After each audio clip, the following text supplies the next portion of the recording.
Good morning and welcome to today's Ask a Pro Rebel. Wow, I'm getting off to a rough start already. Let's try this again. Good morning and welcome to today's Ask a Pro webinar. Today's topic is commercial collections.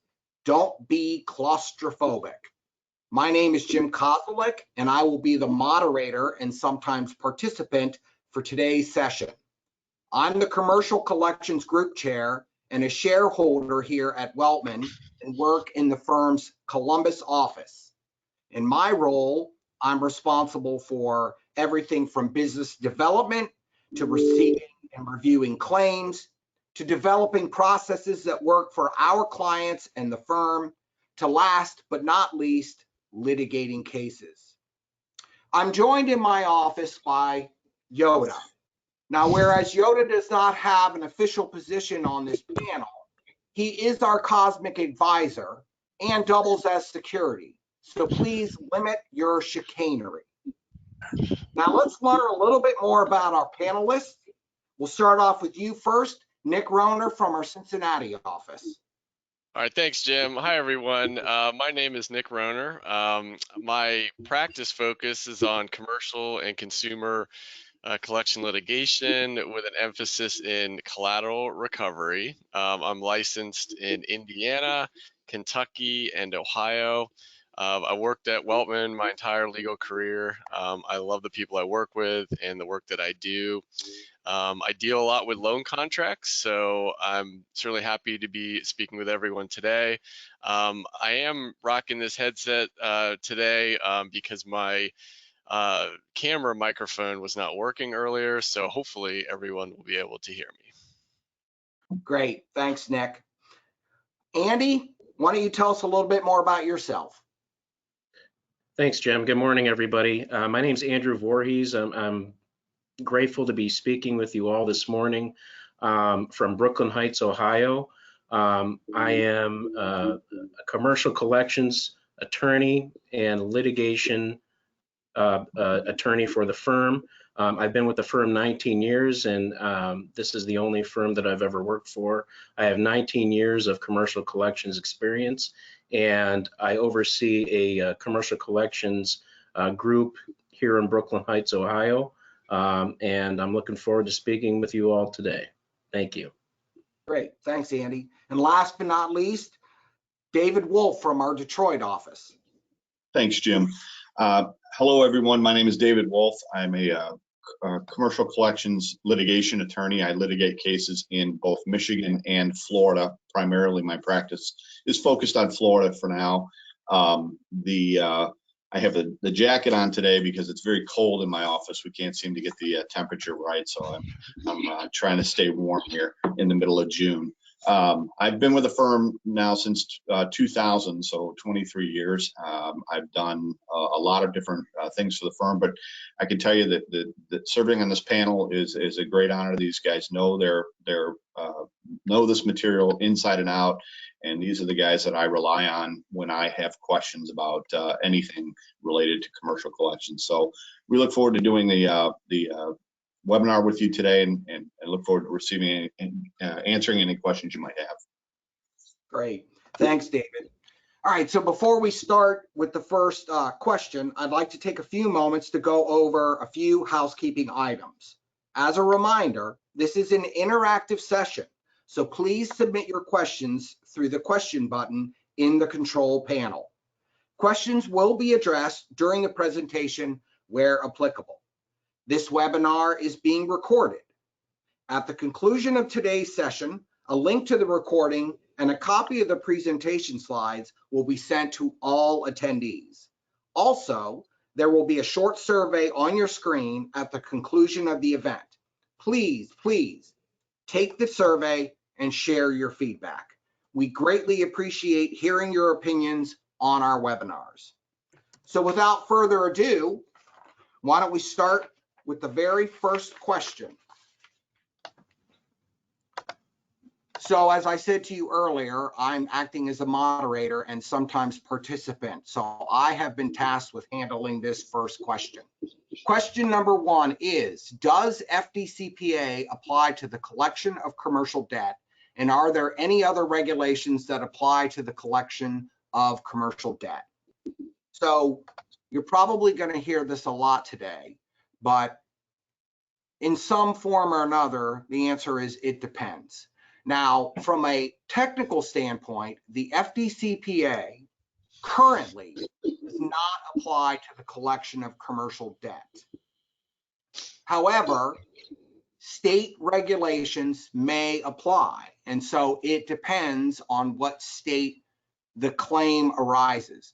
But let's talk a little bit about the FDCPA and why it doesn't currently apply to the collection of commercial debt. The FDCPA applies to consumer debt, which is defined as personal, family, or household. Your typical scenarios are mortgages, primary residence mortgages, credit cards, student loans, auto loans, things of that nature. The word or the term within the definition of consumer that sometimes throws people off is the term personal, right? Because you can have a commercial obligation, but you can have an individual that is somehow liable for the debt. Let me give you a couple of scenarios. The most typical scenario is where a business enters into an agreement with another business to loan money or provide services or sell goods.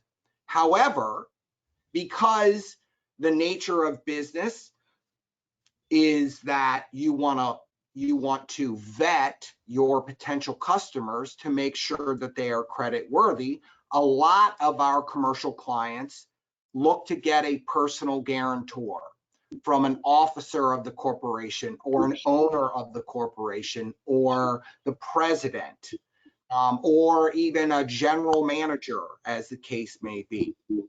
So in that case, you have a commercial obligation, but you have an individual that is also listed as being liable.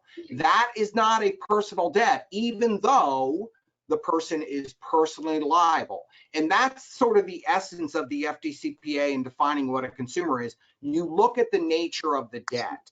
Is this a business to individual type of obligation, like a credit card, like a car loan, like a mortgage, or is it a business to a business?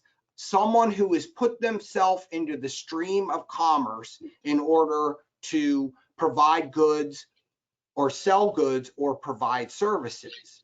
If it's a commercial debt, then it doesn't really matter if there is an individual who's also liable for the debt, because that is not personal.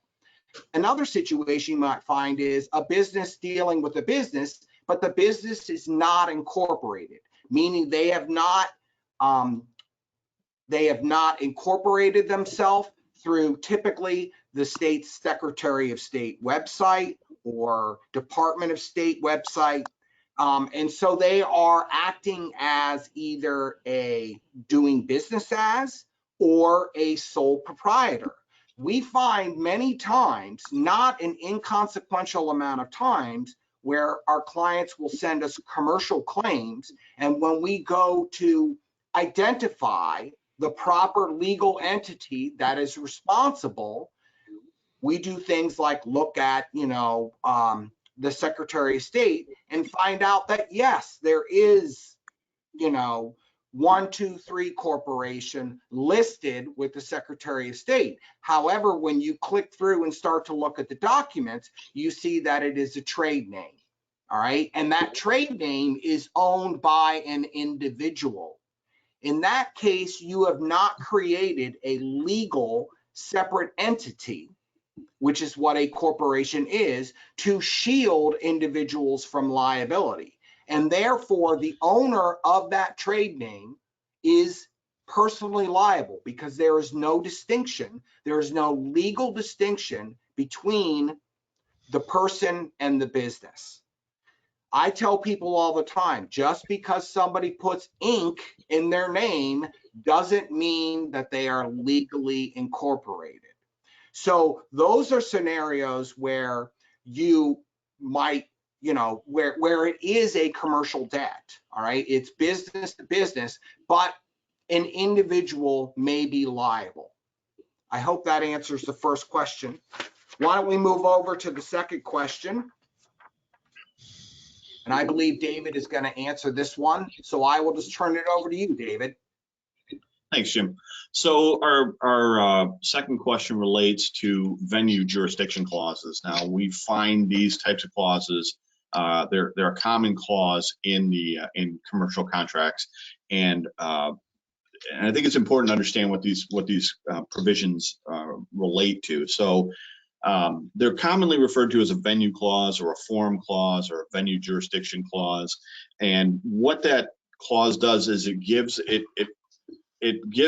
the participants a place to file. So as we learned in law school, venue is the term used where it's fair to file an action, and jurisdiction relates to whether the court has the power to hear an action. So relating back to our FDCPA discussion just a moment ago, the Fair Debt Collection Practices Act, when you're dealing with consumer cases, says that a creditor has to file where the defendant resides or where the contract was signed. A venue or jurisdiction clause can modify that and say, okay, well, we want all actions relating to the breach of contract to be heard in a particular jurisdiction. So I do a lot of work in Florida, so maybe your member, or I'm sorry, your customer moved from wherever they originally signed the contract or where they originally lived. Let's say that's Pennsylvania or Michigan. They moved down to Florida, and there's a venue jurisdiction clause in the contract that says you can sue it in the state of Michigan or Pennsylvania. That may be an available choice to a creditor. And so the part of the question is, are they enforceable and can they be challenged? Well, and again, I'll go back to Jim's answer. It depends, right? They are enforceable in most cases because courts like to enforce contractual provisions that the parties had an opportunity to negotiate and agree upon. So if there's a solid venue jurisdiction clause in the contract, on its face, I would say it's enforceable. But can it be challenged? Of course, because everything can be challenged. But I think more importantly, my concern is where they're used as a tool for delay. Like anything else, we're pursuing debtors for payment of a debt, and they don't want to pay. So their first strategy is delay. So if, for example, I have a jurisdiction clause that says that you need to file it in Pennsylvania, but the customer has moved to Florida, and my client might say, well, we want to sue him in Florida because that's where he is, and you're more likely to get him served in Florida, and you're more likely to get a response in Florida. Okay, so we sue him in Florida. My recommendation is, or my caveat is, be careful because they may move to dismiss the case based on it should have been filed in Michigan, Pennsylvania, depending on where that jurisdiction clause is. So now you may be faced, and there's no discernible benefit to the defendant to be sued in Pennsylvania when they reside in Florida, but for the opportunity to delay the action. So when I review these venue jurisdiction clauses, I'm looking for any traps that are contained in those provisions, and they can be challenged if there's like no rational relationship as to why it's in the contract. So, for example, I think I had one a number of years ago where the company was located. My plaintiff creditor was located in California. The defendant lived in another state, could have been Florida. And the venue jurisdiction clause was in, I think in this case it was Pennsylvania. And the challenge was, should we sue it in Pennsylvania? But it didn't bear a rational relationship. I think it was like an old contract that they used, and it had that provision in there, and nobody ever changed it. So, the problem is what does that provision say? So and it can be challenged if there's no rational relationship to the parties, because it really is unfair to simply sue a defendant from out of the state where he resides just because there's a contractual provision that says you got to sue him outside of that state. So the courts are going to look at that and see if there's a reason why. Like, you know, if you're located in California, you're the creditor, and the defendant is out of state, you sue it in California because that's where the contractual provision tells you you have to. There's a rational relationship. All the witnesses are there, the paperwork is there.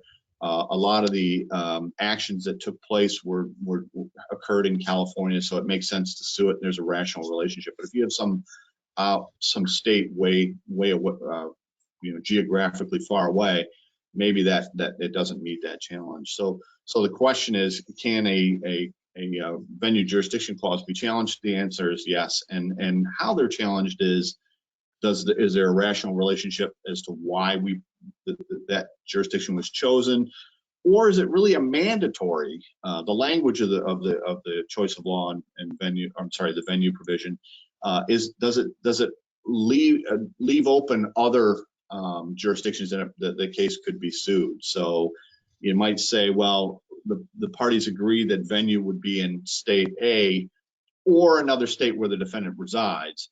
So that could be, right? Again, we could say Pennsylvania, but the defendant now lives in Florida. If we chose Pennsylvania to sue it, we might be challenged there because the claim would be, it's not a mandatory venue clause. It's permissive in the sense that you could also bring that in Florida. So it's important, I think, for creditors to really read the language of their venue jurisdiction clauses and why they have it in there. What's the purpose? What are you trying to achieve? And it might be that it's, you know, it's easy to sue a defendant. I can tell you the difference between suing a defendant in Michigan versus suing one in Florida is night and day. So if I could sue all my defendants in Michigan and then domesticate my judgments to Florida, I'd be happy to do that. Except we can't do that because of the issues of venue and jurisdiction. So it's important to read the provision to understand what's in there, and then determine, you know, what the best place to file suit would be. But understand that you're open to challenges based on the language of the provision, its relationship to the parties, and also the delay tactics employed by the defendants. Thank you, David. And let me just sort of go back. I want to add a few comments to what David was saying. I cannot agree more. Know what your contract says, right? And that is, again, whether or not you have something like a venue jurisdiction clause. And then, okay, so you have a venue jurisdiction clause. Is it mandatory or is it optional? Does it say must? Does it identify a city and a state? I've seen jurisdiction clauses or venue provisions that say that it, you know, must be filed in this county or the federal district court equivalent of, or the federal district court that has jurisdiction over that county. Does it say may? Does it say, does it have a carve out? All claims except for, or, you know, or all claims above or less than, right? It's just really important to understand what your particular contract agreement says. Just another point is venue and jurisdiction. A lot of times you will see an all-encompassing. I've seen venue and jurisdiction under clauses called governing law. Just want to point out that a governing law provision is not the same as a venue or a jurisdiction provision. The governing law provision says, in essence, wherever we are applying state X's rules of law. It's not the same as if, for example, if they say Delaware or North Dakota or South Dakota, that doesn't mean that the suit has to be filed in North Dakota, South Dakota, whatever. It just means that that's going to be the law that applies. And that's substantive law, not procedural law, which there is a distinction, but I don't know that we have enough hours in the day to talk about the distinctions between substantive and procedural law. The other final point I want to make on this question is David sort of talked about the difference between consumer and commercial contracts. Understand this. The law presumes that if you are putting yourself out into the stream of commerce, which is a common phrase used to talk about commercial entities, that the law presumes, David used the term that you've had a chance to review and or negotiate. The law presumes that you are sophisticated, more sophisticated than your typical consumer, who may not have a choice. They may have to get a utility. They may have to get this or get that. It's not a necessity, and they presume that you are a sophisticated entity, and therefore contractual provisions between two businesses, the courts really do try to hold the parties to them. I think that's all on that. David, did you have anything else to add based upon what I said? Nothing for me, Jim. Okay, why don't we move on to slide number 3.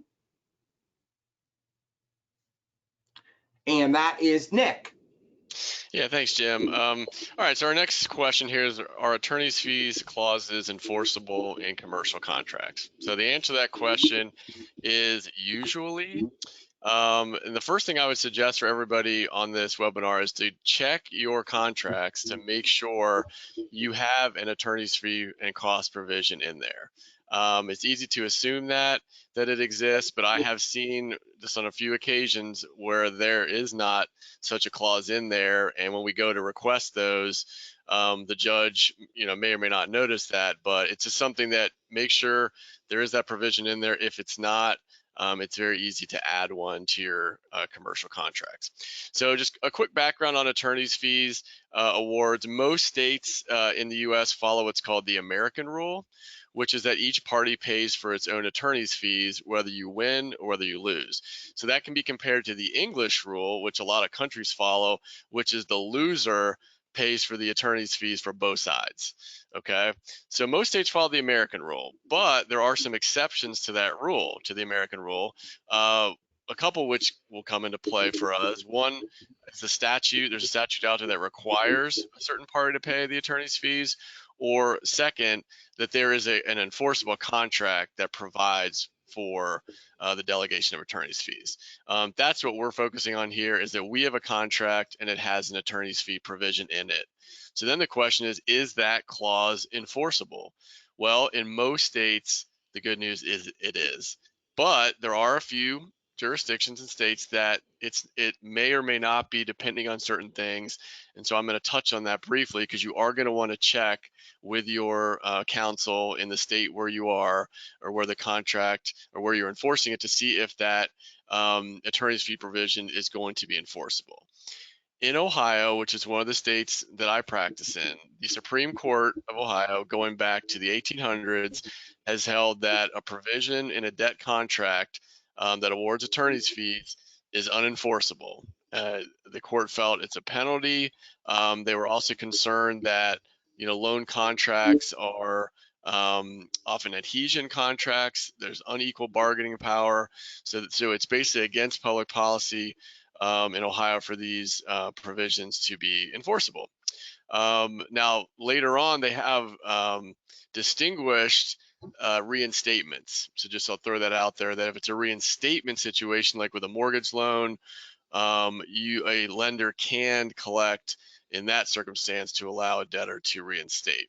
So we've had this rule in Ohio for a long time through the Supreme Court, but the legislature came along at some point and did pass a statute involving commercial debt. And in that statute, it sets forth that if it's a commercial contract and the principal amount of that contract is $100,000 or more, then the attorney's fee provision is enforceable. Okay, and on top of that, you've had some appellate jurisdictions and local judges here in Ohio that have gone farther and allowed the enforcement of attorney's fees provision, even if the debt is less than 100,000. Okay, because courts look at, was there really equal bargaining power in a commercial case? There is assumed to be that. There usually is that, and so because of that, they feel like the parties contracted for that attorney's fee provision, and so they're going to enforce it. And so most of our commercial contracts certainly fall into this, and so in Ohio, it's becoming easier to get those enforced, but again, it's still up to the judge in a particular case whether or not they're going to allow the recovery of attorney's fees. I recently had an Ohio commercial case that went to a short trial. The balance was just a few $1,000s, but our attorney's fee, the attorney's fees were about $3,000. So the judge indicated that he would allow our client to recoup their attorney's fees. And so I thought, great. So I submitted an affidavit with the hours that were spent and the work that were done, but he said that's not enough. I also want, on top of that, an affidavit from another attorney who practices in your area testifying as to the reasonableness of those fees. Now, that's not uncommon for large dollar cases, attorney's fee awards that are in the 5 and 6 figures, but for a relatively small case, it was an additional hoop that we had to jump through. And then at the end of the day, he still didn't award all of the fees. He only awarded about 2 of the 3,000. So I think that what that goes to show is that ultimately it is up to the judge to decide, what is a reasonable attorney's fee award in a case. And really the key word there is reasonable. What does the judge feel is reasonable? And normally to establish that, you'll have to submit an affidavit with an itemized breakdown of the work done, the hours spent, and your hourly rate. And then the judge will decide, is the amount that you're seeking reasonable? Some states have actually enacted caps on attorney's fees in certain types of cases. I believe New York has a cap on credit card cases where you can only recover 20% of the balance due, regardless of how much work was put into the case. You're stuck with that 20% cap. It's also worth noting that if you've hired your attorney on a strictly contingent fee arrangement, that is something that can be difficult to obtain an award in the full amount of your contingency fee. So for instance, if you have a $20,000 debt, you've hired your law firm to try to collect it on a 30% contingency, will the judge award you $6,000 in attorney's fees? And it really will depend on the judge. It certainly can't hurt to ask for that, but it may be tricky to ultimately get such a large award. I think Jim was mentioning recently that he had a case, and Jim, feel free to chime in, where you were in fact awarded a contingency fee on a case. Yeah, exactly. I was going to chime in, Nick, because it's really a question of how do you prove it, right? And when you have a contingency fee, one of the things is, so a contingency fee allows the risk to be mitigated, right? The risk to the creditor, the risk to everybody involved, right? Because again, you don't get paid unless you recover $1, and then you get 25 cents or 30 cents of that dollar. And so that's always a tough, concept to try to prove. Especially because you're working on a contingency fee, you are not making daily, weekly, monthly time entries on the file. So I have been relatively successful getting contingent attorney's fees, sometimes in court, mostly in arbitration, which is what I handle a lot of. But I've been successful because what I was able to do was to say, I spent about this much time reviewing the file, this much time preparing the complaint, this much time at a pretrial or a scheduling conference, and kind of have gone through based upon my manual review of the file as to what was going on any particular day, week, or month. In the case that Nick's referring to, they gave us a judgment on liability and set it for a damages hearing. It was a local client here in Columbus, and so I asked him to appear in court, and I swore him in, and I asked him questions about what his expectations were from Weltman, Weinberg, and Reese as to handling this matter and all other matters. Did you expect us to make calls? Did you expect us to send letters? What was your expectation as far as litigation? And I went through, and I had my witness on the stand for about 30 minutes and pretty much covered as much as I could, and made the argument that the court's job, and it is their job, is to make the aggrieved party whole. So in order to make this aggrieved party whole, to get them back 100% of the obligation that they are owed, it was actually going to cost 130%, but they were entitled to it. And I was successful. Now, I didn't collect a penny on that. All right, I'm just throwing it out there. So it was a Pyrrhic, I think is the term, victory, in that I won the battle, but I did not win the war. So thank you, Nick. Okay, why don't we move on to question number 4, which is also yours, Nick. Yeah, thanks, Jim. So the next question is, what costs are recoverable in collecting a commercial debt? Usually in an attorney's fee provision, it will also add in costs so that you will be able to collect and recover your attorney's fees and costs. So basically, if it's pre-suit, you haven't even referred it to a lawyer yet, pre-legal, you can add in costs, but they need to be directly connected to collection activity.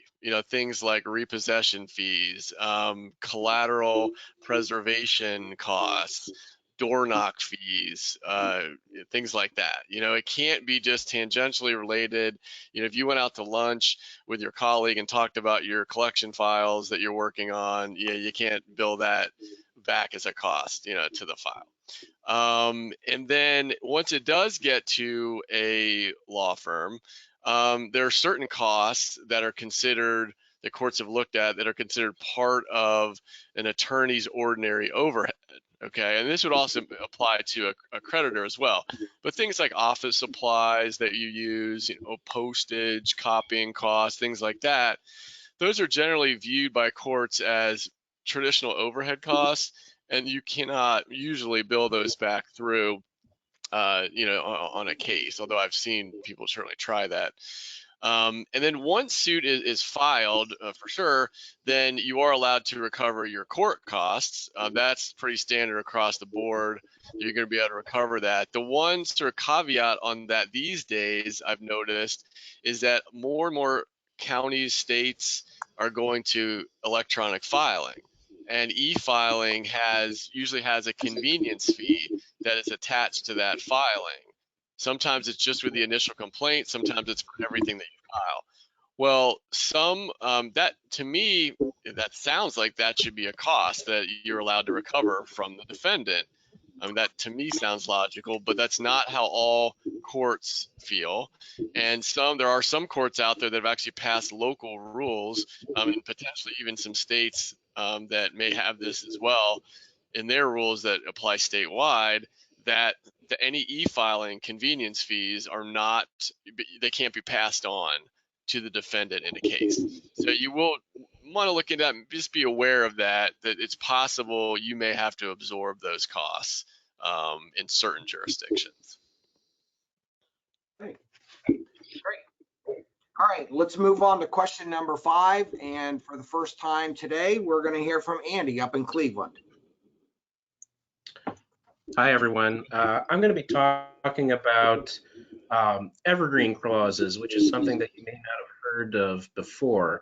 A lot of times they're also called automatic renewal provisions that are contained in contracts. And the question we have right now is, how are evergreen clauses incorporated into commercial contracts? So to define the term, an evergreen clause is a contractual provision that allows a contract between two parties to continue with no definite end date. It just goes on until one of the parties is able to terminate the contract legally and in accordance with the agreement. Sometimes instead of just continuing on indefinitely, sometimes the contract renews periodically. And again, that has the same effect as continuing on indefinitely unless you follow the specific terms in the agreement to terminate the contract. So how would this arise in a commercial context? Well, to relate it to your everyday life, a good example would be, you know, personally, a gym membership. You sign up for a gym membership, you sign a contract, and hidden within that fine print of your gym membership is a provision that says this membership will go on and continue to renew until such time as you terminate it in accordance with whatever notice requirements that we have in there. So even if you stop going to the gym, if you don't terminate it, you're going to see that monthly charge come out of your bank account every month for the gym membership. Now, how does this arise in a commercial context? Because that's why we're here today. For example, say you have a factory and you depend upon a certain supply of materials to fabricate whatever items you're fabricating in your factory. The agreement you may have with your supplier may set in there a certain amount of supplies that you are to receive on a monthly basis with no definite end date. So the contract will continue every month. You'll get that same number of supplies from your supplier for your factory with no end in sight. It doesn't require you to submit a new order every month. It doesn't require you to renegotiate the price. That is how it is indefinitely. Your supplier will send you a certain amount every month. Another example would be advertising contracts. If you choose to advertise on websites or certain periodicals, if they still exist in your area, you'll sign a contract that sets up the advertising, but it will continue on and automatically renew over and over again until you provide some sort of notice requirement or to terminate the evergreen clause in the agreement. Now, why would the parties agree to such a provision? Why would they want to include that? The reason why you would include an evergreen clause is it allows the ease of continued business relations between parties without having to renegotiate terms, haggle over the terms of your written contract, and allow for an uninterrupted stream of business. So using my prior example of a factory, you own a factory, you're producing something and you need lumber, computer components, whatever. Instead of constantly having to renegotiate the price, renegotiate the terms of delivery, renegotiate every aspect of the agreement, you've agreed in advance to a certain price, to a certain amount to come in every month to keep the factory up and running with no interruption in business. Now, what if the cost of your materials does change? What if you need to change some term of the agreement that has an evergreen clause? How do you do that? Typically, enforceable evergreen clauses will have some sort of termination provision or some mechanism that would allow you to terminate the contract or at least reopen negotiations.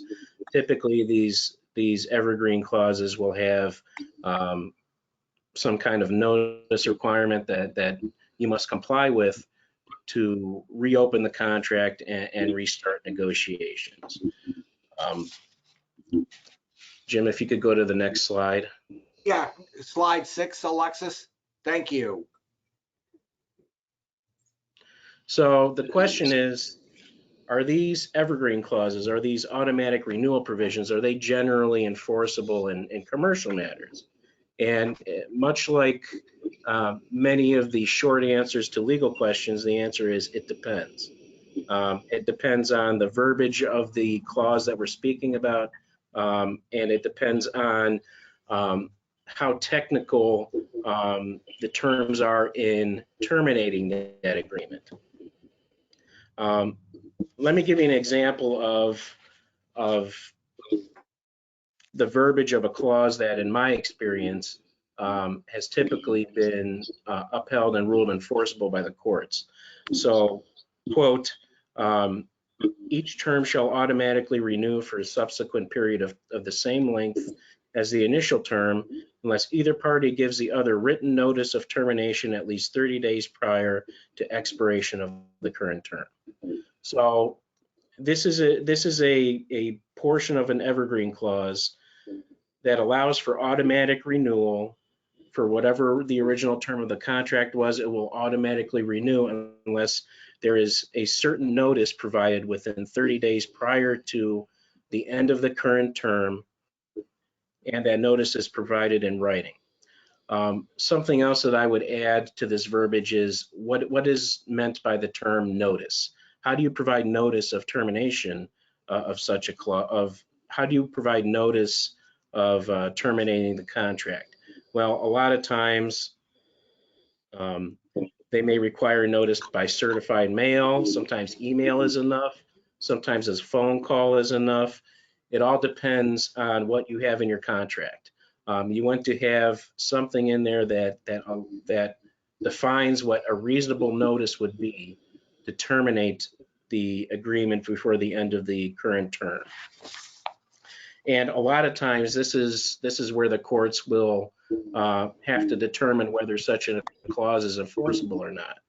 For example, if you file a lawsuit saying that your agreement has automatically renewed for, say, another year term for whatever it is, and the other side is claiming, well, I provided notice that I wanted to terminate the contract. Well, how did they provide that notice? Did they provide it within the 30-day window that is requirement of the contract, or did they do it in 15 days?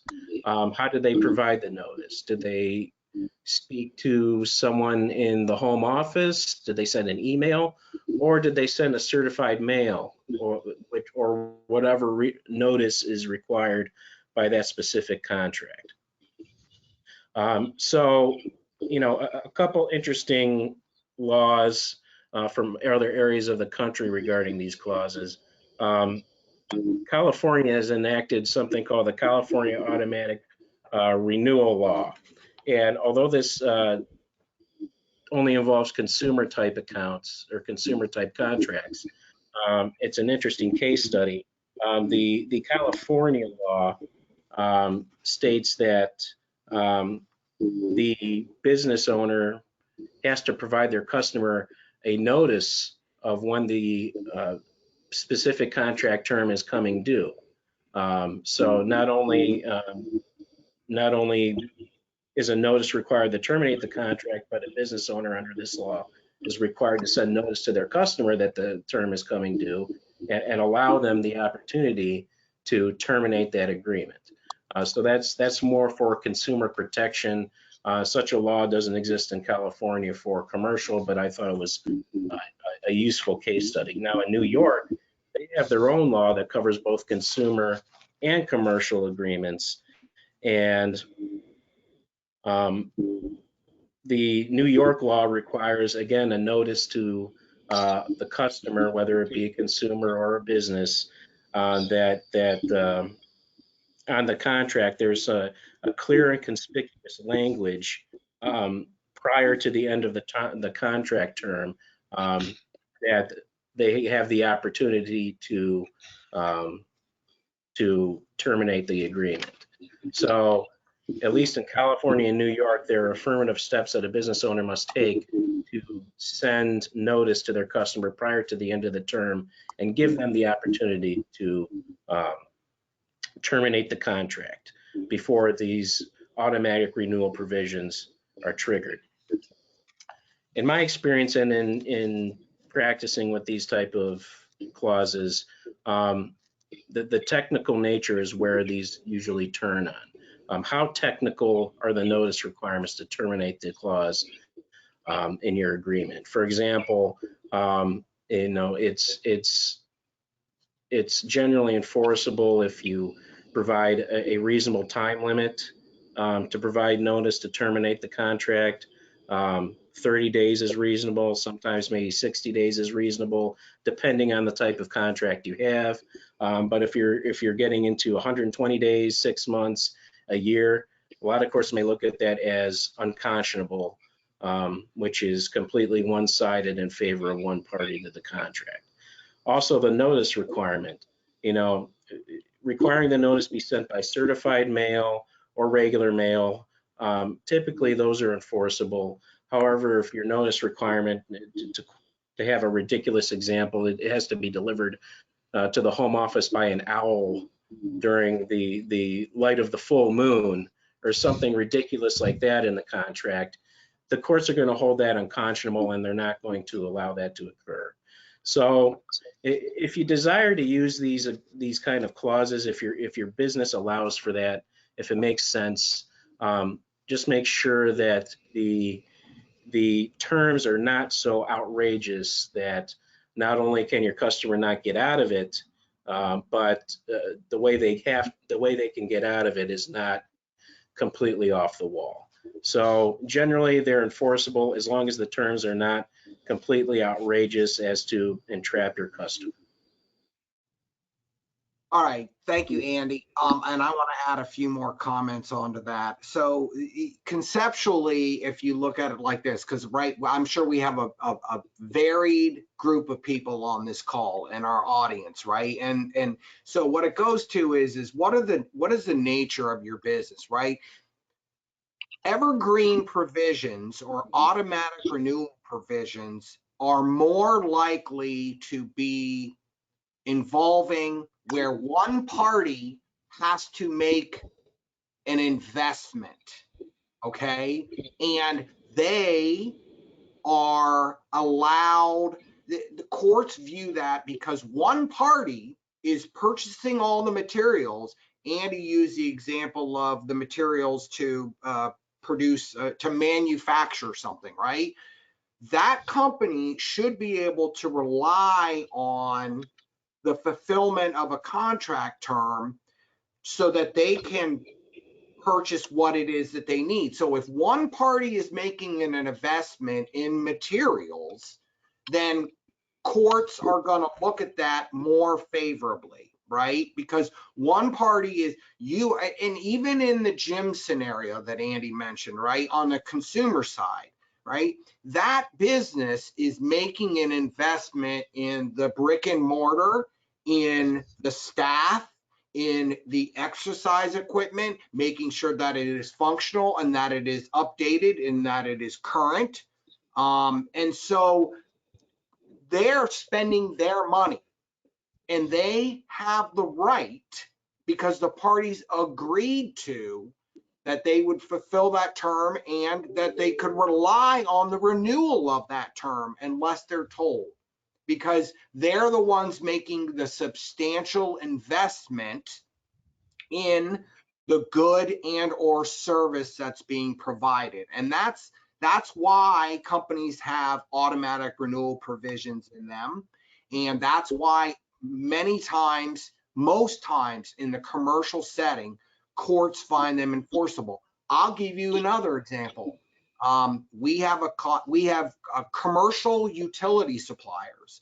So you think about it, and they sign up a factory or a warehouse or a manufacturing facility, and they meet with that customer and they say, we need 500,000 BTUs a year, and that's what our usage is. Well, that utility wants to go out and make sure that they can provide 5,000 BTUs a year to that customer. And so they're going to buy it, and you know, they may pay pennies for it, they may pay dollars for it, depending upon what's on the open market. But they're locking in that customer at 50 cents a BTU. And they have the parties have agreed, hey, if you want it for 50 cents a BTU, then you have to agree to provide us with notice, because we're going to continually make an investment so that we can supply you with what you need. And that's why companies have these automatic renewal provisions in them. And that's also why courts find them enforceable. So let's move on to questions 7 and 8, and this is me. And this has to do with arbitration provisions, which is my sort of my baby. So question number 7, does the commercial contract contain an arbitration provision, right? And there's a lot of times where, again, getting back to what I said earlier and what David said, know your contract, know your agreement, because you may have an arbitration provision in it. And again, is it mandatory? Is it optional? Are there carve-outs? Are there dollar thresholds to put something in arbitration or take it out of arbitration? And that's why I think is, you know, a lot. And then the question is, do you as a client or a goods and services provider want to enforce it, right? And so that's always a question, because pretty much any contractual provision can be waived. It can be waived by word or deed.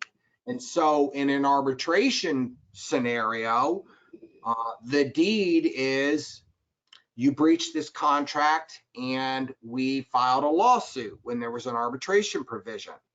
There is arguments, again, this is very, very state specific, because this has to do with what I said before, subject matter jurisdiction, right? And that is, can you waive subject matter jurisdictions? Some states courts say you can, some states courts say you can't. So knowing if you have an arbitration provision in it and what its terms are very, very important, because if you, even in a commercial setting, if you have an arbitration provision and you don't take a use of it when there's a breach, then the other party can raise it as a defense, as David said, either because they want to go to arbitration, because they want to delay it, and or in certain jurisdictions, you can set yourself up for sanctions. And that is, for example, and David, you can correct me if I'm wrong, in the state of Florida, give you an example, you have a breach of contract action, you file it in court, there's an arbitration provision, the defendant gets an attorney, they file an answer, they raise the arbitration provision as a defense, the court dismisses the suit saying, you're not in the right venue, you're not in the right forum. Then the next thing that happens is the defense counsel files a motion for attorney's fees. And they often get them because they had to hire an attorney to get this matter to where it always should have been. I believe also in the state of New York, same scenario, arbitration provision, file litigation, counsel appears for the defendant, raises the arbitration provision as a defense. You cannot necessarily dismiss that case without consent of the other side. Because an attorney has now made an appearance, it's not like you could say, oh, well, we'll just dismiss it and go to arbitration, or we'll just dismiss it and we'll go away. In New York, because an attorney has made an appearance, you have to get their consent to dismiss the case. So those are all things to think about when you have an arbitration provision. They are generally enforceable, especially in commercial agreements, because again, the parties agreed to it. And they are challengeable. They can be challenged on some of the things, you know, there some examples of challenges are that the parties didn't agree to it. I mean, as funny as that may sound, when you have an arbitration provision, they say, I didn't know I was going to be arbitrating, and therefore I don't want to arbitrate. I didn't agree to it. They can also say the claim is not covered by the arbitration provision. So another important thing to look at, in addition to whether or not there's an arbitration provision and whether or not it's mandatory or there are any carve-outs, is what is the scope of the arbitration provision? Does it cover any possible claim from here to there, including but not limited to this, and this? Or is it limited to very certain few things? And what is the claim or potentially a counterclaim? Is it covered by the arbitration provision? Because theoretically, you could end up in a situation where certain claims are being arbitrated and certain claims are being litigated. So arbitrations can be very, very simple. They can be very, very long and in depth, but it is really important to look at them to know that you have one in there or not, what it covers, because in general, they are enforceable. Okay, we are getting, I see that it is 11:57. So why don't we go through just one more quick question, because we only have a few minutes left. Why don't we go to question number 9, and that's you, Andy.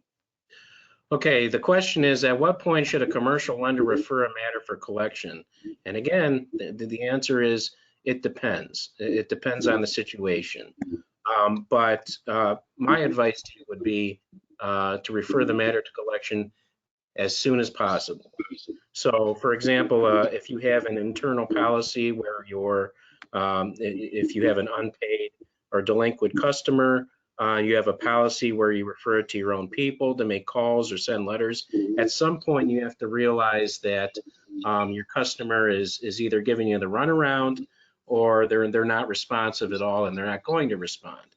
At the point you make that determination, you know, is very important to refer the matter to collections, whether you're in-house or out-house, or out of a third-party vendor, to do your collections. You don't want to sit on it too long. The longer you sit on your collection claim, the more chance another creditor would come in, take the limited funds that are available to be paid. You want to be first and foremost in your delinquent customer's mind. You want to be the one, you want to be the rattling can. You want to be the greasy, you want to be the squeaky wheel. You want to be the one that gets paid before anyone else. So I would refer the matter to collection as soon as possible when it becomes clear that your client is either not going to pay, they're not going to work with you, or they're not going to respond at all. So whatever internal processes you need to go through to get that done, I would streamline that and get it out there for collection as soon as possible. I would set definite timelines if you're speaking to your customer and they're telling you that, oh, I'm going to pay, I'll send you a check, or, you know, things are tough right now. You don't want to leave that open-ended. You want to say, okay, well, we're going to touch base in a week and you're going to let me know how you're going to resolve this. You don't want to give them all this leeway and extra time to keep delaying. You want to be first and foremost in their mind. So as soon as it becomes clear you're not going to get paid in a timely fashion, I would refer it to collections right away. All right, thanks, Andy. And we are right at 12 o'clock, so we appreciate everybody's time. I do want to say this. Thank you for attending today's Weltman webinar. We hope you found this presentation informative. As a reminder, a short survey will pop up on your screen when the webinar ends. Please share your feedback and let us know what future webinar topics you would like to see. I would also like to share that we have a complimentary library of over 40 webinars that you and your team can view on demand. Our collection offers information on various topics such as collateral recovery, real estate, and bankruptcy, to name a few. We'll send you a link to the library in our follow-up email. Thank you again for attending and have a great rest of your day. Thank you. Thanks.